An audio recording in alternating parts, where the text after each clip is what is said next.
Friedrich, stationed in a secluded bunker during the last bitter months of World War II, felt an ominous chill the moment he stepped inside its cold concrete walls. The bunker, hidden beneath the gnarled roots of ancient forest, was a tomb of echoes and shadows. As the days passed, Friedrich started noticing unsettling anomalies.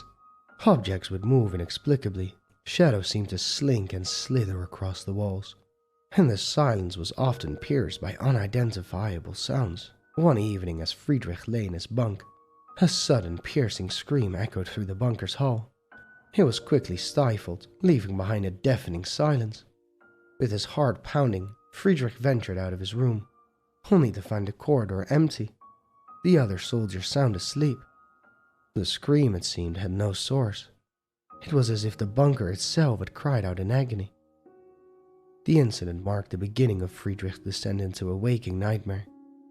He would hear whispers at night, a cacophony of voices that seemed to emanate from the very walls, speaking in a language that was both foreign and terrifyingly familiar. His nights were plagued by ghastly visions. He saw figures cloaked in shadows, their eyes glowing like embers in the dark, watching him from corners and whispering curses. The bunker's long, narrow hallways seemed to stretch and contort, transforming into an endless, twisting labyrinth in the dim light. Friedrich's walking hours were no less harrowing. During the day, he would catch glimpses of creepy, deformed faces peering at him from behind the machinery or in the reflection of water puddles. Each time he blinked, they would vanish, leaving Friedrich to question his sanity. As Friedrich's grip on reality weakened, he became convinced that the bunker was cursed, haunted by the spirit of those who had perished within its walls. He started seeing his fellow soldiers as sinister specters, their human facades merely illusions, masking their true, evil nature. One fateful night, driven by terror and delusion, Friedrich decided to confront these demons. Armed with his rifle, he crept through the bunker, his senses heightened to every sound and movement. In the dim light, his comrades' sleeping forms appeared monstrous, their chests heaving with heavy breaths in a frenzy of fear and madness. Friedrich did the unthinkable. He reloaded his gun, and he opened fire. Believing he was purging the bunker of its demonic occupants, the sound of gunshots and screams filled the air, creating a symphony of horror that echoed through the concrete chambers. When the sun rose, it revealed a scene of unspeakable carnage. Friedrich sat amidst the lifeless body of his comrades, his mind lost in the labyrinth of his own madness. The realization of what he had done slowly dawned on him, the horror etched into his face. The bunker, once a place of refuge, had become a tomb, a monument to the curse that had consumed Friedrich's mind and soul. In the cold light of dawn, Friedrich sat motionless among the remnants of his actions, the bunker now a mausoleum of his fallen comrades. The eerie silence was suffocating, broken only by his shallow, trembling breaths. The rifle lay discarded beside him, its barrel still warm with some smoke emitting from it. As the reality of his deed settled in, a wave of horror washed over Friedrich.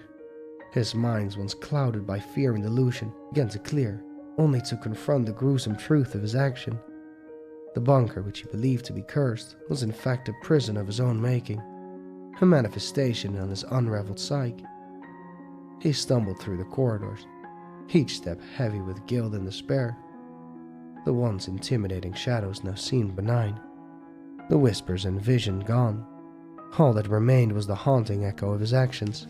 Friedrich found his way to the communication room, its equipment untouched by the night's madness. His uniform stained and disheveled sits in the corner. His hands are trembling as he reaches for the radio transmitter. He turns the dial, the static cracked the line.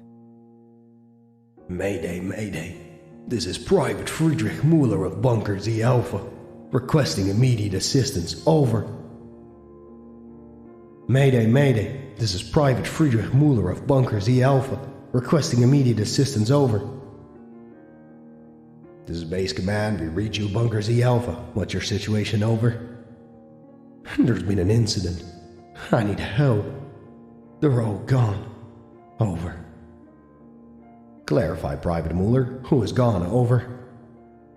My comrades. I thought there was something in the bunker. I saw things. Heard things. I thought we were under attack. But it was only me. I did this, oh God, I did this. Help is on the way, Private Mueller. Stay where you are. Over and out. What have I done? What have I done?